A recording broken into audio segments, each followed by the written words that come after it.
the Civil War. Actually, we began the Civil War in chapter 13, but we will continue it on here.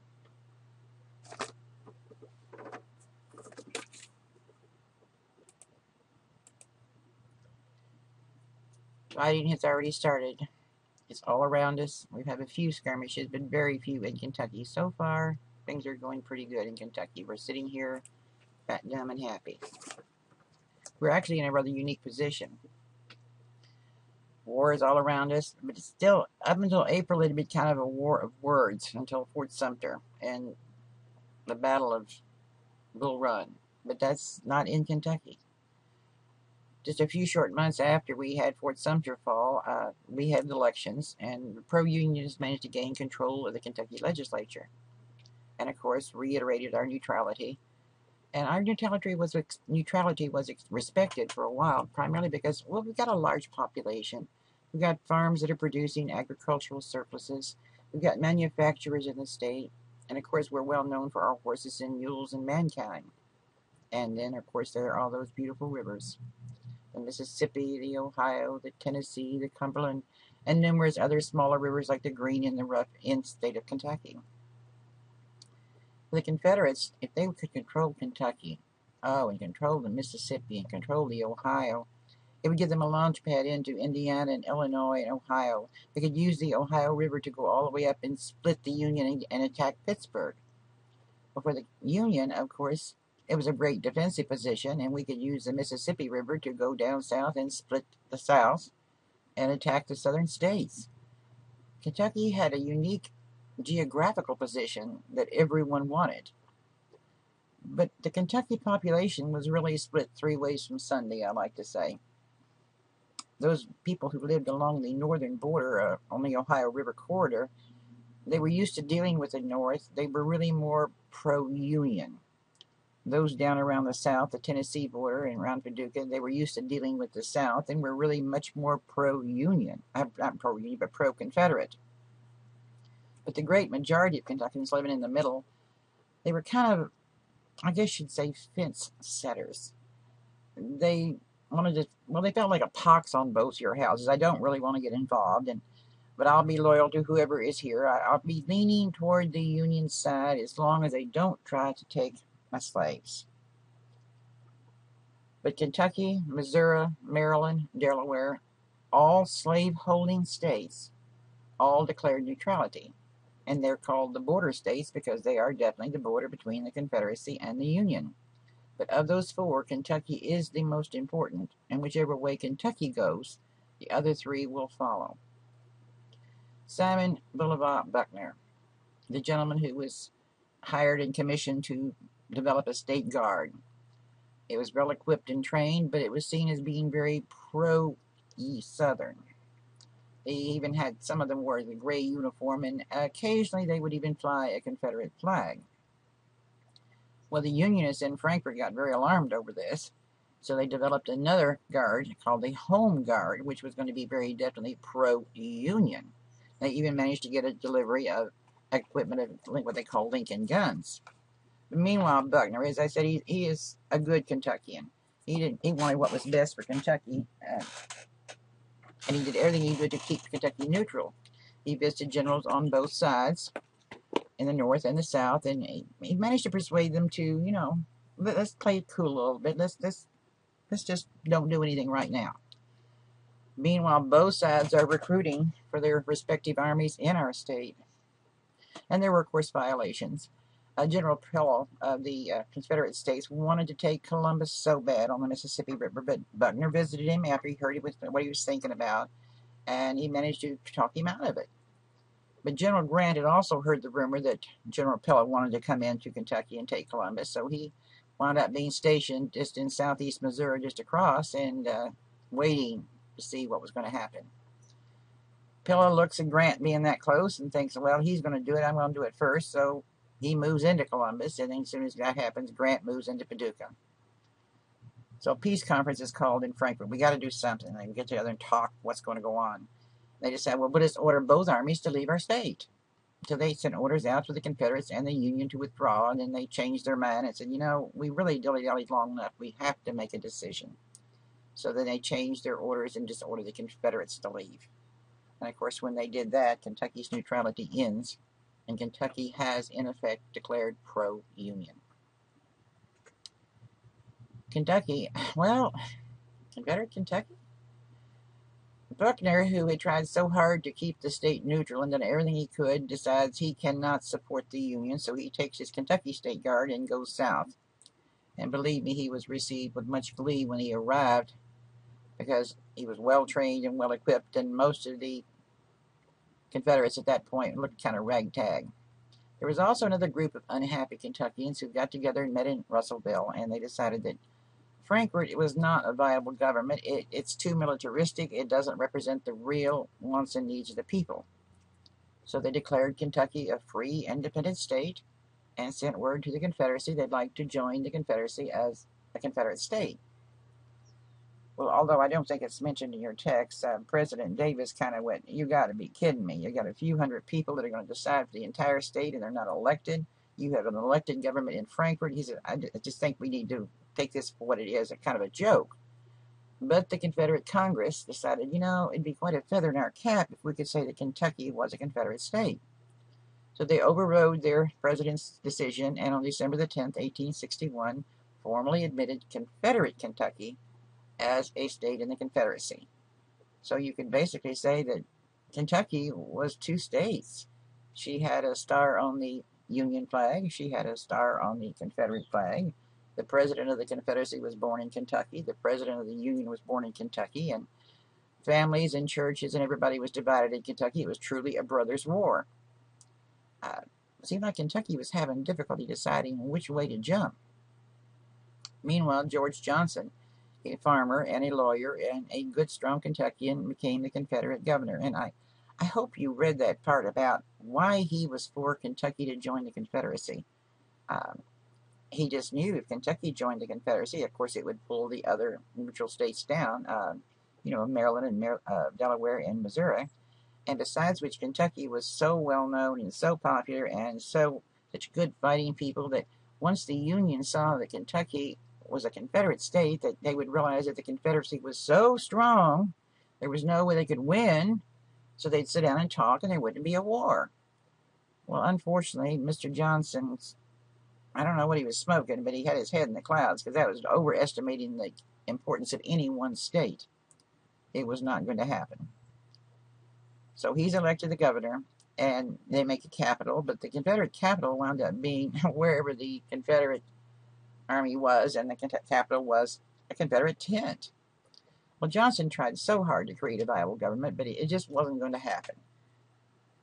He got bored, and even though he had a withered arm and was in his 50s, he did enlist in the 4th Confederate Kentucky Infantry. But his timing was oh so bad. He picked a day before a humongous battle. He joined on April the 7th and was wounded 2 days into his enlistment and died the next day. And, of course, that battle was the Battle of Shiloh, one of the most bloody battles of the Civil War. Well, we can't be without a Confederate governor, so Richard Hawes was named his successor, who happened to be also an officer in the Confederacy. And during the Battle of Perryville, a few months later, Hawes is going to be temporarily installed in Frankfort. But after the Confederates leave Kentucky, after the Battle of Perryville, Confederate Kentucky and the provisional government of Kentucky just kind of disappeared like smoke. Our elected governor, Governor McGoffin, he was a good man, but he was having terrible time deciding. He was definitely pro-Southern, but he also was loyal to Kentucky, and he wanted to do what he thought was best, and he wanted to do it legally. So whenever the House or the Senate would pass a bill or something that he considered too pro-Southern or against his own personal moral beliefs, he would veto it, and vetoed bill after bill. Well, of course, then the House and the Senate would take it back and override his veto. They got tired of this, so they asked him to resign. Well, since our lieutenant governor had died in office, the successor would have been the Speaker of the Senate. And Governor McGoffin thought that the Speaker of the Senate, a man by the name of Robinson, James Robinson, was, although I don't think the word used in your text, he thought he was a prick. He thought he was too rigid, that he didn't bend enough, that he wouldn't be a good governor, and as long as he was going to be the man that would take his place, he wasn't going to resign. So they come up with a plan. They have Senator Robinson resign his position as Speaker of the Senate and elected a new Speaker called John Fisk. And as soon as John Fisk became Speaker of the Senate, Governor McCoffin resigned. John Fisk becomes governor, and Mr. Robinson runs again and becomes again the Speaker of the Senate. And everybody seems to be happy. And it's kind of amusing because this is just an example of some of the backroom political deals that are done. As a matter of fact, we'll have another one similar to this one in the 20th century with our beloved Senator Ford. Meanwhile, things are heating up, and we've got commanders in the Western Theater of Kentucky, and I've mentioned a few so that when you hear them mentioned, you will, of course, know whether they're Union or Confederate. We've got Sherman and Buell and Halleck and Grant are very definitely Union commanders. And the two I've mentioned are Johnson and Buckner. They're both from Kentucky. General Johnson's from Washington, and General Buckner is from Munfordville. And their battles, it's hard to determine what an engagement is, but an engagement or a skirmish is anywhere from 2 to a dozen or more people. It's no big major thing, and it doesn't usually involve any major changes of land ownership or really settle anything. But the Green River area was quite a hotbed of activity. There was a lot of Confederates and a lot of Union down there, and there was fighting all the time. There were skirmishes or small engagements at Rock Castle in Big Sandy Valley in western Kentucky. Sacramento, a very small skirmish led by Nathan Bedford Forrest, as a matter of fact. And they have a reenactment in Sacramento every May. And the irony is they usually have more reenactors than they had at the actual skirmish. There was a small engagement at Saratoga. But while all this is going on, General Zollenkoffer, the Confederate general, was killed in the Cumberland Gap back in 1862. And with him, he took 522 other Confederates, and about half that many, 262 Union troops were lost.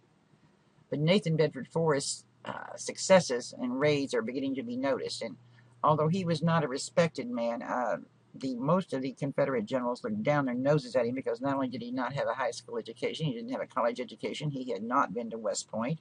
He was not of the better sort. Before the war, he had been a seller of flesh. He had had one of the largest slave-selling businesses in the South. He was a millionaire. And the only reason he got his commission was because when Mississippi seceded from the Union, he joined the military as a private. And when he saw the condition that they were in, because more people were joining the Army than the Army could afford to equip, so he used his own money to equip a group of cavalry and a group of infantry and cavalry. And, of course, when the powers that be, you can't have a private doing this, so they gave him a commission as colonel. And he started moving up because he was a genius when it came to tact. His job was to harass, to delay, to requisition troops from the Union, and he did it beautifully. His men would follow him anywhere, or else they hated him. He also believed that war was for killing. In January, General Grant decided to move against Forts Henry and Donelson with the sole purpose of gaining control of the Mississippi River.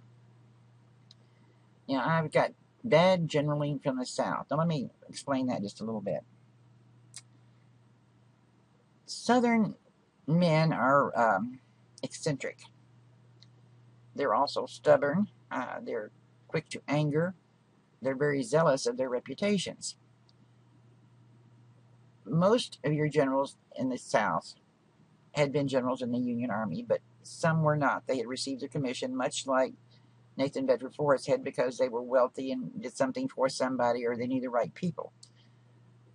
And they didn't always cooperate with each other. I might be given orders to go somewhere and fight today, but I don't want to go fight there because I don't like that location. I think it's a wrong decision, or I don't like the other general that's going to be there, so I just don't show up. Or in a lot of cases, we have many documented cases where our generals were, shall we say, discussing tactics, entertaining. They were in the company of a female and too busy to even take the time to show up to fight. They just couldn't get along. And we even have cases where generals would challenge each other to duels. So they didn't get along, and the Confederate Constitution had placed all the power of the Confederacy in the hands of the states. So even though we had a Confederate president, he couldn't really do a lot of ordering. He had to request. So bad generaling. Not bad intelligence. The men had the brains. They just didn't seem to have the military stamina to do what they were supposed to do. So at any rate, for one reason or another, Fort Donelson was left unreinforced. And although there was 3 generals there, General Floyd, Pillow, and Buckner, the old expression is it runs downhill. Well, when General Floyd saw that things were not looking good, he turned command over to General Pillow, and he diplomatically retreated. He left. Well, Pillow looks out and he sees that Grant's just about to take the place, and he didn't want to be captured, so he turns charge of the Fort Donelson over to General Buckner. Yeah, our General Buckner from Kentucky. And Buckner's just a 1-star general. So he's left to be the one just going to have to surrender to General Grant. And as your text points out, he knew Grant from oh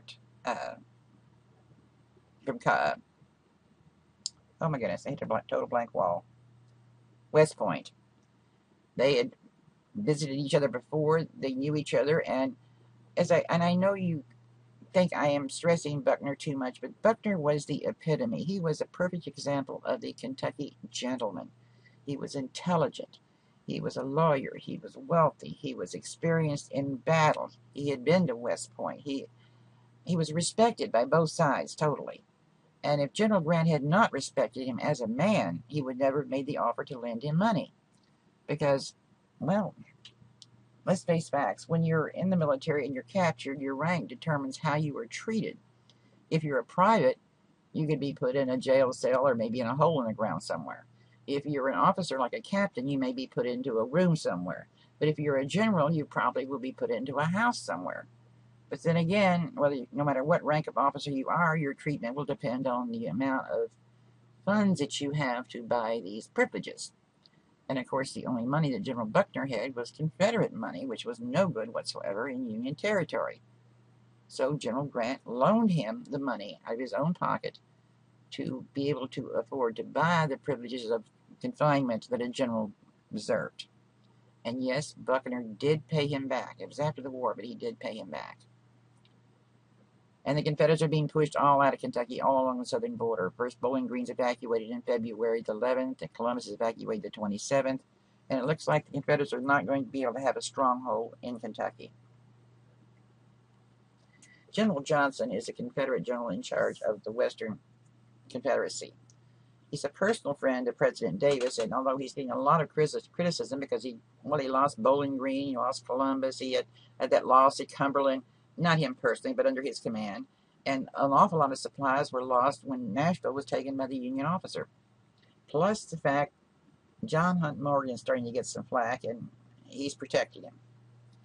So he makes a decision to concentrate the Confederate Army at Corinth, Mississippi.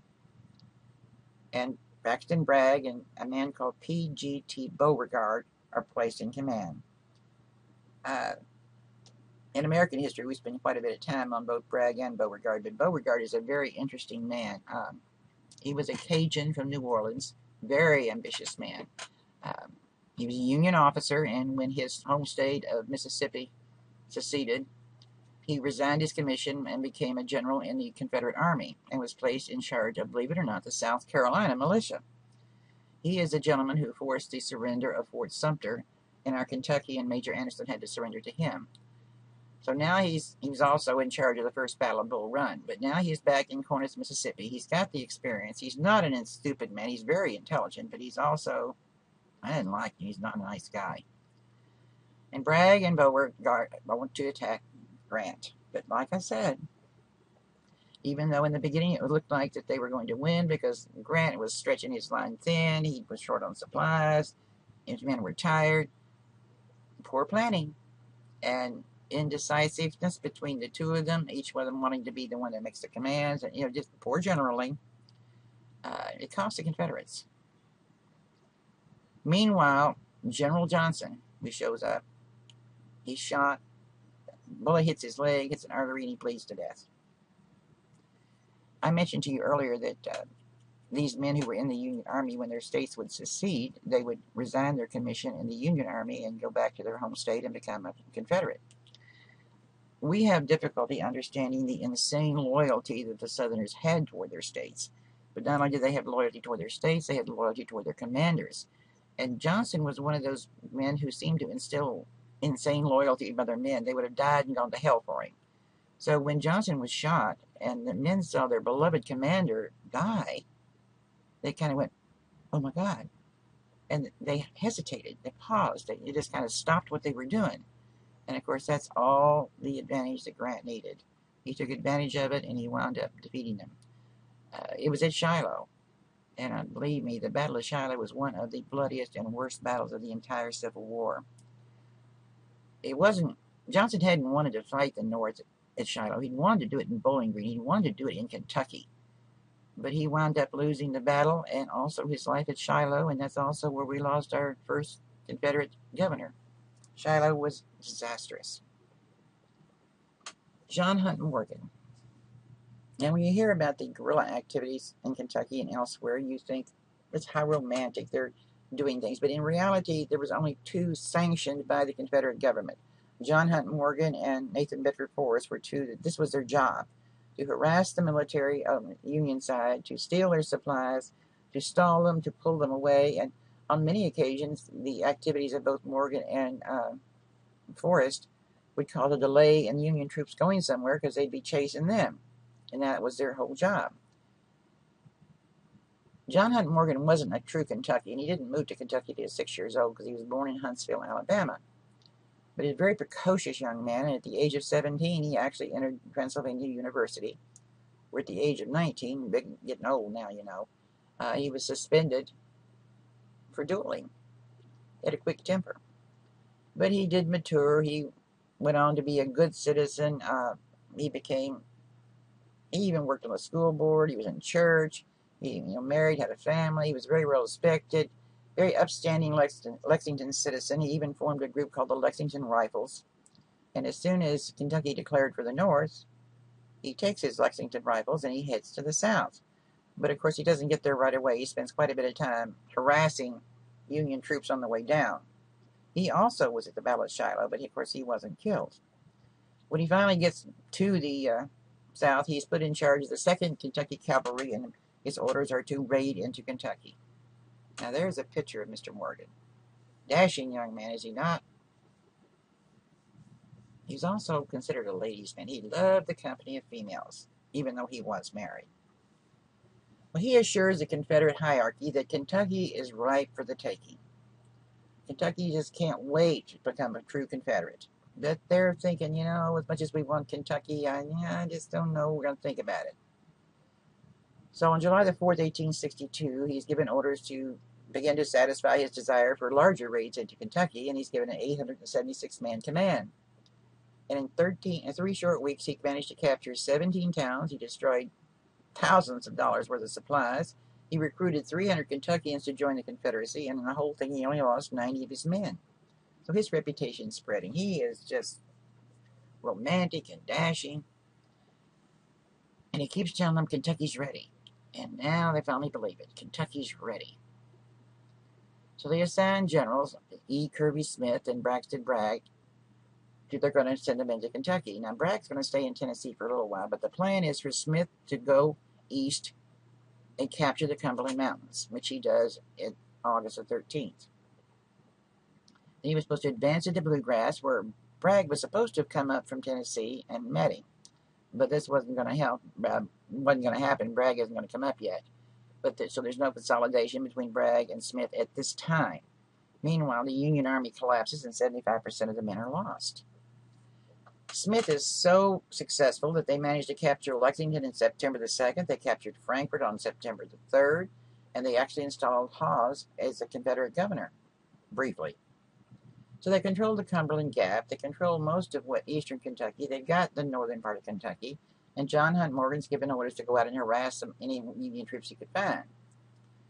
Finally, Bragg reinforces Smith, and he leaves Chattanooga in August 28th, which is almost 3 weeks after he's supposed to. But he has to spend some time in Sparta, Tennessee, which is just a little bit south of Nashville. Then he had to spend 3 days at a little place called Munfordville. Now, Munfordville is where they have that railroad across the Green River, and there's about roughly 4,000 Union troops stationed there. Munfordville got its start as a relay station on the Louisville and Nashville Turnpike. Pleasant little agrarian community on the northern bank of the Green River, about 45 miles north of Bowling Green, just a little bit east. and the Louisville and Nashville River would cross the Green River there. And it was a vital link for the supply line for the Union Army. It was a long, high bridge, and a garrison of, like I said, about 4,000 Union soldiers had been positioned there to protect it. Well, learning of the advance of Confederate troops, the commander, who happened to be Colonel Dunham, sent word to Louisville that he wanted reinforcements. He said there's at least 7,000 Confederates on the way and an army of tens of thousands more on the way behind him under the command of Braxton Bragg. And his orders were to hold that bridge at all costs. But they did send about 450 troops in from Elizabethtown to reinforce him, and not that it matters. They were raw recruits. They'd never seen battle. They'd just been through their training, and they were from Indiana. Meanwhile, the gentleman who happened to be General Chalmers, Chalmers, a Confederate general, was deputy of Bragg. He had been sent north, but his orders were not to take the bridge, to go on north. Well, we don't know whether it was because he was hungry for glory, whether he looked for an easy victory, or what. This sidetrack's going to cause him some problems. It's going to cause Braxton Bragg some problems. He managed to capture a telegraph operator at Cave City and learned that there was a bunch these troops over this river at this bridge were nothing but raw recruits, and that their communication basically was cut off and no reinforcements were coming. So I'm not going to go into all the details of the battle, but the first assault against the bridge, of course, was repulsed. Then there was a second charge, bayonet, and meanwhile we've got Confederates being killed by friendly fire, which is fire from their own people. So he's about to decide that the bridge can't be taken when he has a really wild idea. He had nothing to lose, so he sends a message in demanding that the Yankees surrender. But he did compliment the Federal commander, Colonel Dunham, on his gallant defense of the bridge, and further stated in order to prevent any more bloodshed on either side, he should unconditionally surrender. He said, I've got 5 regiments of infantry, a battalion of infantry sharpshooters, a brigade of cavalry, and an artillery battery just waiting for the command to attack, not to mention that General Braxton Bragg and the Confederate Army is right behind me. Well, Dunham didn't believe him. They'd repulsed attacks by the Confederates twice, and he hadn't gotten a few reinforcements. So he sent word back to Chalmers that, thank you, your men fought gallantly also. He said, why don't we do a flag of truce and both of us remove our dead and wounded from the field? Okay.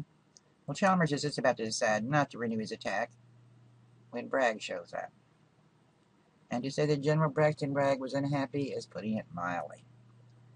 The original plan had been to totally bypass this railroad bridge, and now he's going to have to stop and fix the problem when there shouldn't have been a problem.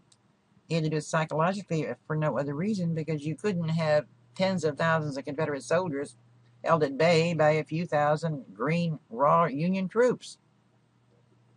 And of course, what helped turn the tide was a young Kentucky officer that arrived with Bragg, and Simon Boulevard Buckner was the gentleman. Now, he was born and raised in Munfordville, so he knew the area, he knew the river, he knew the bridge, he knew how to take it. So he managed to convince Bragg. He's pacing the floor and smoking out his ear and the whole bit. Don't just try to take the bridge from a frontal assault. What you need to do is place your men on the northern bank above the bridge so you can shoot down, and then position the rest of your men around the bridge. Well, that sounds like a pretty good idea. So Bragg sends word into the Union commander that he is surrounded by overwhelming forces and resistance and escape was impossible. So surrender or face terrible consequences. Well, Colonel Dunham sent word to Louisville and was told to turn his command over to Colonel Wilder. Well, Colonel Dunham was a full-bird colonel, and Colonel Wilder was only a lieutenant colonel. So not only did Dunham outrank Wilder, he was older than he was and a military man. And he got word back when he said, no, I'm not going to do it. He says, okay, then place yourself under arrest and turn yourself over to Wilder, which he did do. But Wilder didn't know what to do. He wasn't a military man. He knew better than telegraph Louisville. He knew not to do that. But he couldn't believe that they had the entire Confederate Army to take one little railroad bridge and a garrison of men. So he requested evidence from Bragg to prove what you say is true.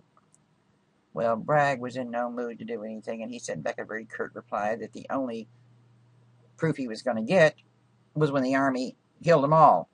He said, I want unconditional surrender, and you have 1 hour to do it. Wilder, he didn't know for sure if Bragg was telling the truth or he's bluffing. Like I said, he wasn't a professional military man, so he resorted to what we call an unorthodox solution. If Bragg really had as many men as he said he had, the Union troops didn't stand a chance to snowball in Hades. But if he was bluffing, well, so he crossed the lines under a flag of truce and went to see General Buckner. And I can only imagine the surprise that Buckner must have felt when he pulled back the tent flap and there stands this Union officer saying, General, I've heard about you. You're a gentleman, and I know you'll tell the truth, so what should I do? Well, I don't know for sure, but I can only imagine that Buckner kind of went, I can't tell you what to do. But I'll tell you this, that Buckner's not bluffing. So he reiterated the points that Braxton Bragg, that exactly, Buckner wasn't bluffing. Bragg wasn't bluffing. He reiterated the facts he told him, reminding how many men they had, and that the whole army was stationed there to bombard him at dawn, and there was no chance of escape. And okay, I'll prove it to you, so I'll show you what we got. So he takes him out through the Confederate army and shows him the military and the troops, and of course, Wilder realized instantly this was a losing battle because, from what he could see, for every 4 guns they had, the Confederates had 72. And with all those men, there wasn't a chance in heaven. His ammunition was low. The men's morale was low. It didn't look good. So he decided to do the honorable thing and surrender, although it did make him feel a bit like a coward.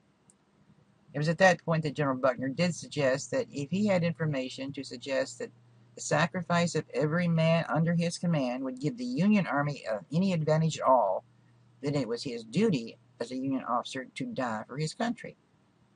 Well, Wilder didn't like that at all, and he said, thank you, but no thank you, and immediately signed the Articles of Surrender. And while they were celebrating their victory, they received word that the Union General Buell had left Tennessee and was now in Kentucky, just north of Bowling Green. Now, the Battle of Perryville is sometimes called the Battle of Chaplain Hills. And basically, I think the text does an excellent job of going into the battle of who was where and what, so we're not going to go spend any time on the battle itself. I just will remind you that General Don Carlos Buell of the Union Army had over 58,000 Union troops stationed near Perryville, with another 20,000 at Frankfort. And whereas General Braxton Bragg had a little over 15,000, not that much. But meanwhile, the Union Army retakes Frankfort, and as the Confederates are retreating, they burn the bridges, and there's a lot of shelling going on. But so basically, northern Kentucky is back in the hands of the Unions after October the 4th. 3 days later, Buell picks up his forces and he heads for Perryville, all 58,000 of them. And on October the 8th, 1862, there is a battle, and it's going to turn out to be one whale of a battle. And although, of course, this is not an actual picture of the battle, it's to remind you that how close you are when you are fighting. You can actually see the whites of people's eyes. Well, there's a few very bloody skirmishes, and initially the Confederates were winning because the recruits that Buell had were just that. But it didn't take long for General Bragg realizes the actual size of the Union Army. He had no idea. He thought he was facing 5,000 or 10,000. He had no idea that a main portion of the Union Army was right there behind him. Well, not wanting to sacrifice any more men over a useless battle, he orders retreat to the Cumberland Gap. So basically, the Confederates' attempted invasion was over, and the Battle of Perryville will become the state's bloodiest and largest battle.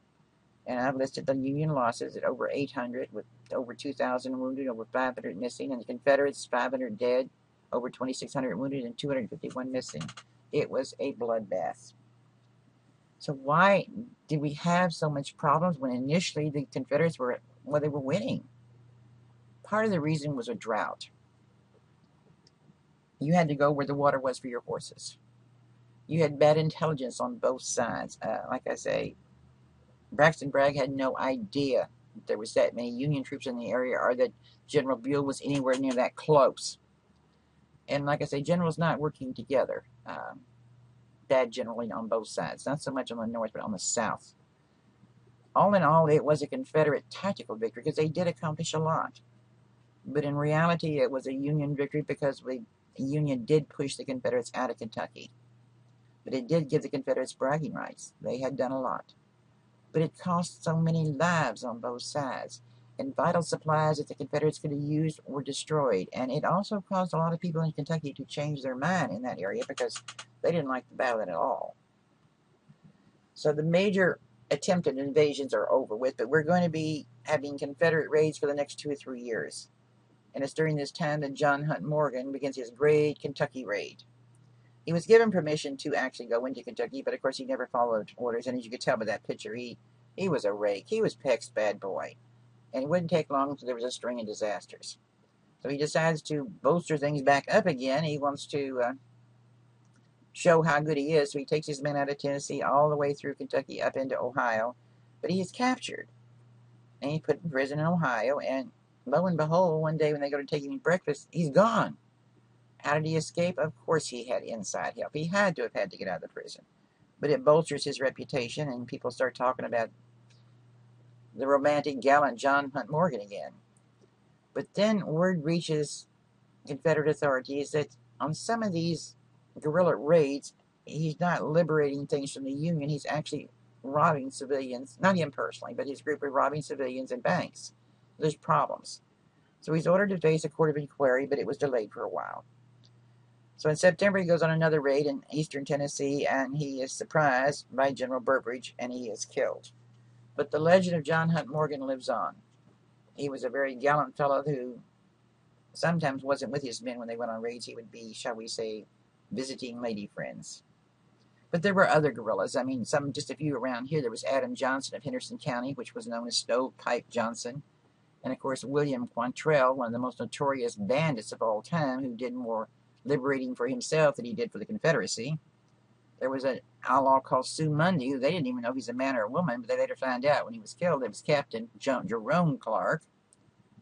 But guerrilla war actually is a Spanish word for small war, and it usually involved people who, well, you did most of your guerrilla activities in areas that you were familiar with. You knew the back roads, you knew the people, and it wasn't always Confederate. Sometimes it was Union, the deserters or outlaws like Quantrell or Jesse James or people like that, who were not really working for one side or the other. They were working for themselves under the guise of helping the other side.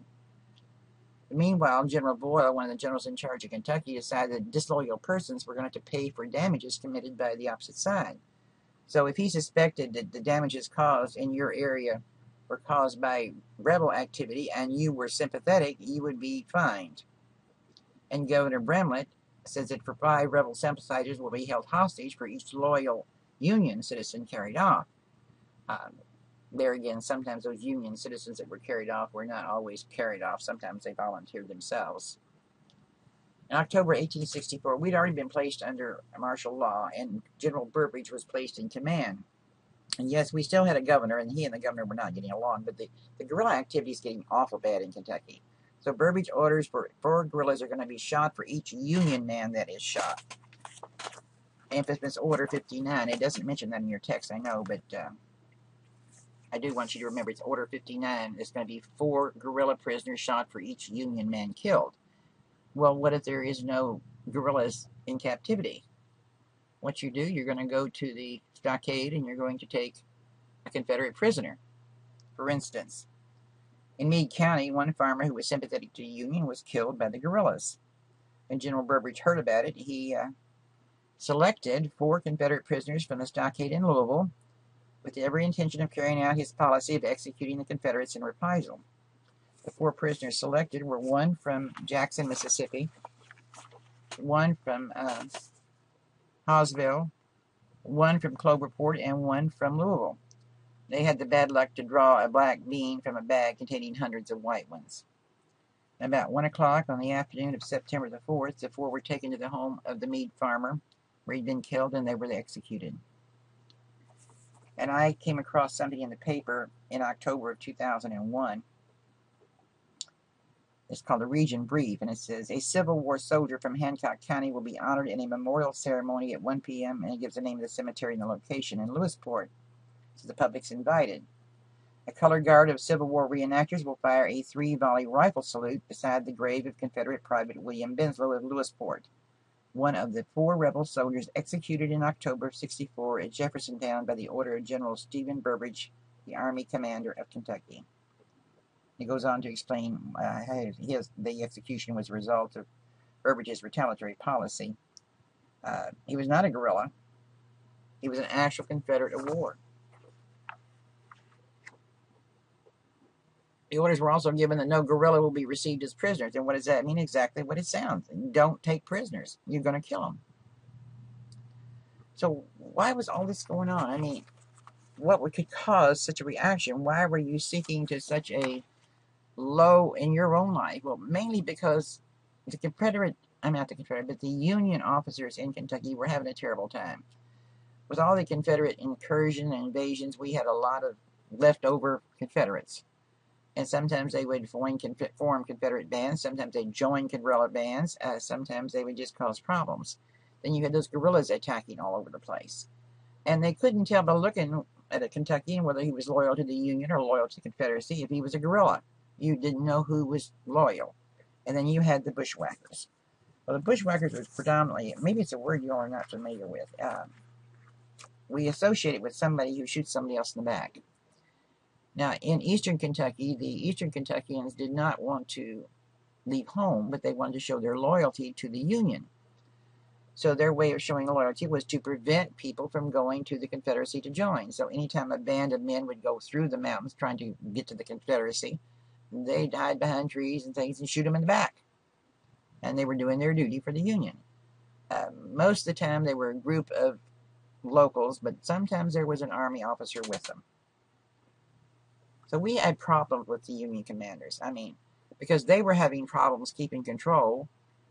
Sometimes they used illegal and unconstitutional means for the controlling of our citizens. And a lot of times the innocent citizen would be punished, and they started requiring loyalty oaths from everyone. Even some ministers were arrested and either put in jail or sent north. But the one I liked the best was when they found a woman who was a rebel sympathizer, and they arrested her. She would be forced to sew Union uniforms. And I thought, how cool. They censored the press. And like I say, in 1863, martial law had been declared in the state of Kentucky, and General Burbridge had been placed in command. But we still had a governor. Thomas Brennan had been elected governor, and he had resigned his commission and run for governor, and he was elected. And one of the things he didn't like was this idea of enlisting black soldiers, and no Kentuckians did. He also suspended the writ of habeas corpus. But we're having problems. Now, like, for instance, General Payne, he had been stationed elsewhere and relieved of his command because of what we don't know. He didn't do something right. He was put in charge of Western Kentucky, and for 7 weeks he had a reign of terror.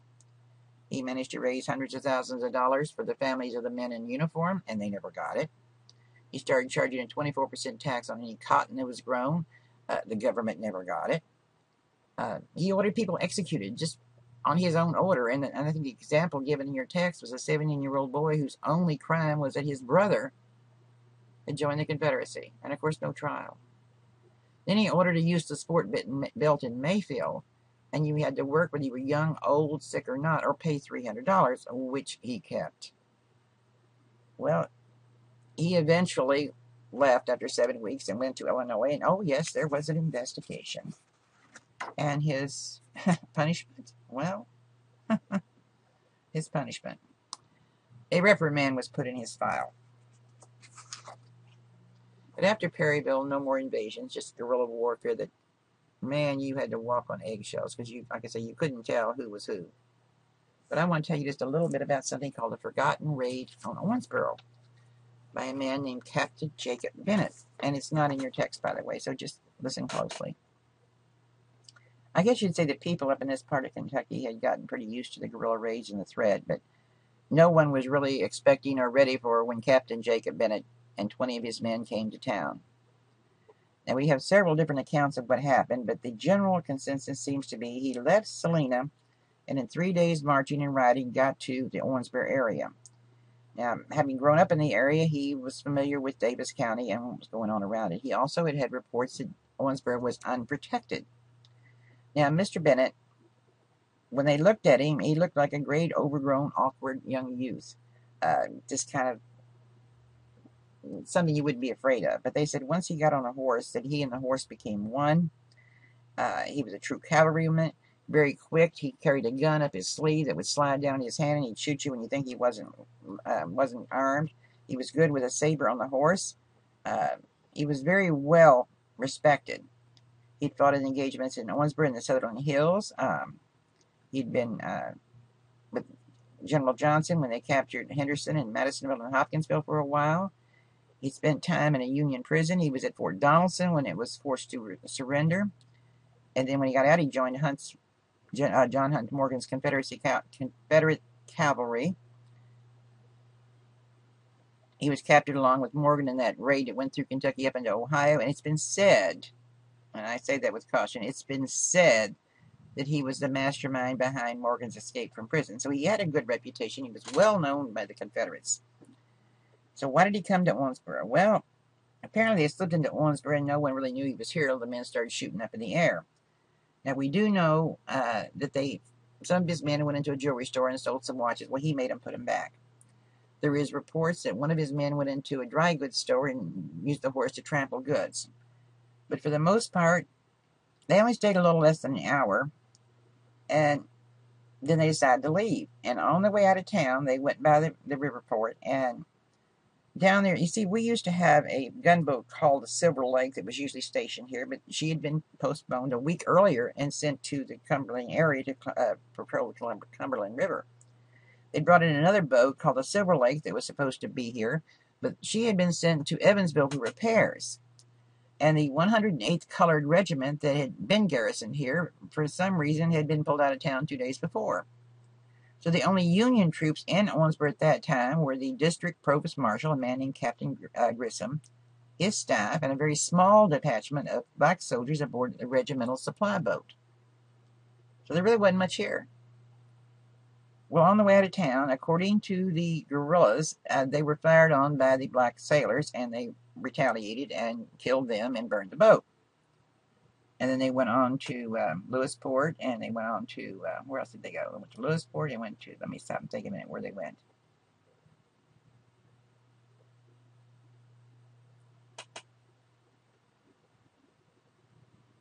Well, anyway, they did go to Lewisport. I can't think of the other town along the river that they did go to, but they did go to several, and then started heading back south. Well, Mr. Bennett managed to stay uncaptured and alive through the rest of the war, and after the war, he's living in Tennessee, and he runs for and is elected as sheriff. He also worked for a while as an officer in the penitentiary at Nashville. Became a very well-respected citizen. And 20 years after the war, he comes back to the Owensboro area to visit his father, and he's interviewed by the newspaper about this raid. But see, unless you go into diaries and letters of people who were here, you don't know anything about it because it's not in any of the textbooks. And the federal reports of it says the damage done by the rebels amounted to scarcely anything. There was no government stores burned, few injured. Now, we've had reports from 3 to 13 black soldiers being killed, or sailors being killed on that boat. According to Mr. Bennett, they came to town to rob the bank because they'd heard there was a large federal payroll there. But according to him, when they got here, the bank president was gone. No one could open the bank vault, and they didn't have the equipment to blow the bank. So they decided to leave. And they wouldn't have fired on the black soldiers if they hadn't been fired on first. But we know that orders had been given in the Confederacy that any time they found a black man with a uniform of the Union on, kill him. No way around it. Kill him. So what was the real purpose of coming here? To prove that they could come out of Tennessee in 3 days, get here, to rob the bank, to originally there had been a larger group of black soldiers here, whether to kill black soldiers. You know, sometimes stories get mixed up and get told. I personally am of the opinion it was 2 reasons. He wanted to prove he could do it because he was a daring young man, and he also had heard there was black soldiers here. I think the bank story was something that was made up along the way. Of course, we'll never know for sure. All the people involved are dead and gone. People in Owensboro didn't know for sure what was going on. The black soldiers were killed. The provost marshal, Captain Grissom, booked it out of town, never did come back. So it was pretty hairy for a while. But I can't say it better than your text authors, that the animosity generated by some Union officials and their policies, like those with Burbridge and Payne, it turned most Kentuckians against the national administration, and thus Kentucky, which had been so high in the nation's economic, political, and social levels, she's going to turn her back on the federal government. She's going to side with her losing sisters, the Confederate states, and slide downhill in a basket. And although we haven't finished the chapter yet, I stopped on page 207, as a matter of fact.